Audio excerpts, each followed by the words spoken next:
It's Thursday, so it's my turn, so I'm gonna vlog for you today, and this week's topic is your 10 favourite things. So I'm gonna start with number 10. Books by John Green. They're just brilliant. I've only recently started reading John's books, and The Fault in Our Stars was the first one I read. It's brilliant. Looking for Alaska was the second one I read. It is also brilliant, and I'm going to read Paper Towns next week, hopefully. But I don't know. And if you're saying you can't make the top 10 list if you've only read 2 of their books, well, the books are so brilliant, they just get there. Boom. Okay. At number 9, we have food. Need I tell you more? Food is brilliant. You eat it, you gain weight, or you don't eat it, you lose weight, and it tastes nice depending on what you get. It's brilliant. So why wouldn't you like food? You need it to live anyway. Number 8 is current affairs panel shows on the BBC. Now what I'm talking about is like the Mock the Weeks and the Have I Got News for Yous, because they're brilliant. Also in point 8, I'm going to include the show 10 O'Clock Live, which is on Channel 4 at 10. But it's brilliant. It's sort of like a mockery news show. Most similar equivalent thing I've seen from America is The Daily Show or The Colbert Report. Slightly like that. Not quite, but that's the most similar thing I can think of. Number 7. Pointless shows that are not about history, but are shown on the History Channel. Like American Pickers, or American Restoration, or Porn Stars, or Ancient Aliens. Those things. Those have nothing to do with history, but they're on the History Channel, and some of them are quite horribly entertaining and addictive. Number 5. Stuff by Team Star Kid, because they are totally awesome. Must I say more? They did a musical about Harry Potter. They did a musical about genitalia. They did another musical about Harry Potter. They did a musical about aliens. They did a musical about Batman. They did an online TV series-y thing about a kid who steals some other kid's music. It's great. Number 5.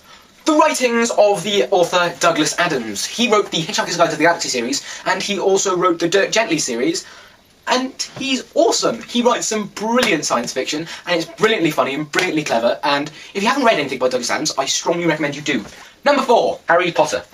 This is the first Harry Potter book I've got. It's Harry Potter and the Philosopher's Stone. It's got all gold binding, and I wrote my name in it horribly.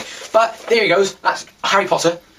Do I have to say? But not just Harry Potter, just the fandom that comes with it, and it's all just wonderfully brilliant. Number 3, guitars. I know that sounds bad, but guitars are the coolest instrument you can play. I don't care what anyone says guitars are, and not many people are going to argue with that, really. I mean, look at them. If you're interested, I play a Fender Telecaster Thinline 2P90s. I bet that meant nothing to most of you. But guitars are really awesome, they're fun to play, they're super easy to play too. And I taught myself, so it must be pretty easy. Point 3 brings me on rather nicely to point 2, which is music in general. Music is good. Music is brilliant. You hear it, you feel it, it's wonderful. It can convey emotion, it can convey enjoyment, it can convey fun, it can just do anything. Okay, so we come to number 1, which is of course the internet, because the internet is awesome. The internet connects the world. The internet is the reason that most of those things are on my list. I mean, I wouldn't know to read any of John's books if I hadn't had the internet. I would not be aware of Team Star Kid if I didn't have the internet. I would definitely not be aware of the writings of Douglas Adams if it had not been the internet.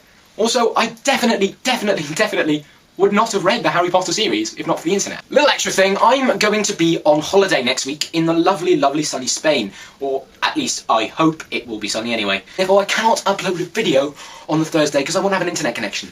Don't punish me, because I've given you warning. So there you go, that's warning. But I'm going to take Paper Towns with me and I'm going to have a nice read. And I'll try and film something out there and upload it next week. Also Alexis, you are brave. I would definitely not have done what you did. I'd be much too worried about creeps. When the bikini girl's jogging and she's also vlogging, do the creep. And do the creep.